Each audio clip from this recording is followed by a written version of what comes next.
एक डॉक्टरांचा सल्ला झाला, नाही पटला. दुसऱ्याचा सल्ला झाला आणि तोही नाही पटला, तर तिसरा, चौथा, पाचवा असे खूप डॉक्टरांचे सल्ले झाले. मित्रांनो, एक गोष्ट लक्षात ठेवा, सेकंड ओपिनियन घेणे हे अतिशय योग्य आहे. पण तुम्ही नकळत डॉक्टर शॉपिंग तर करत नाहीये ना, हे लक्षात ठेवायला हवं. एखाद्या आजारासाठी आपण प्रत्येक डॉक्टरांकडे जाऊन पुन्हा पुन्हा वेगवेगळे ओपिनियन घेतो, त्याने आपला फायदा तर नक्की होत नाही, पण त्याने बरेच लॉस नक्कीच होतात. समजा एखाद्या डॉक्टरकडे तुम्ही गेलात तर तो तुम्हाला फिजिओथेरपी सांगेल, दुसरा डॉक्टर कदाचित तुम्हाला इंजेक्शन सांगेल, तिसरा डॉक्टर तुम्हाला कदाचित सर्जरीही सांगू शकतो आणि चौथा डॉक्टर म्हणेल तुम्ही यापैकी काहीच करू नका, थोडे दिवस अजून थांबा. पण शेवटी यामुळे रुग्णाला कुठल्याही प्रकारची माहिती किंवा क्लॅरिटी भेटत नाही, तर त्याला जे भेटतं ते म्हणजे खूप सारं कन्फ्युजन. डॉक्टर शॉपिंगमुळे ॲक्च्युली तुमची जी वेळेवर ट्रीटमेंट होणार असते ती कदाचित तिला उशीर होऊ शकतो. एवढ्या लोकांकडे गेल्यामुळे, एवढ्या डॉक्टरांकडे गेल्यामुळे अनावश्यक असे इन्व्हेस्टिगेशनही तुमचे होऊ शकतात. खूप सारे MRI, खूप सारे एक्सरेही तुमचे होऊ शकतात.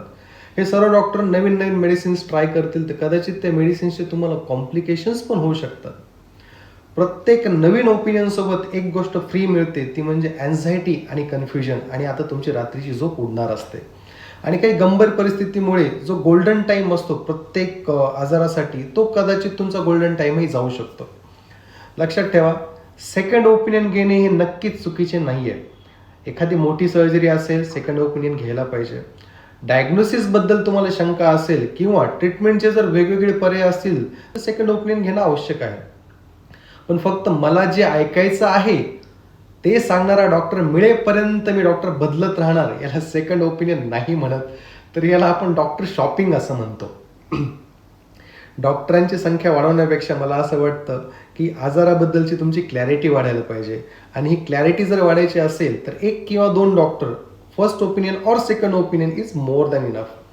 योग्य स्पेशलिस्ट निवडा, शंका विचारा आणि गरज असल्यास सेकंड ओपिनियन घ्या, गरज नसल्यास घेऊ नका. थर्ड फोर्थचा तो विचारच येत नाही. आणि जेव्हा कुठे तुम्ही सेकंड ओपिनियन घेताल किंवा तुमचं फर्स्ट ओपिनियनशीच तुम्ही समाधानी आहात, अशा वेळेस त्या डॉक्टरवरती विश्वास ठेवा आणि मनातून त्या डॉक्टरांची ट्रीटमेंट ॲक्सेप्ट करा. धन्यवाद.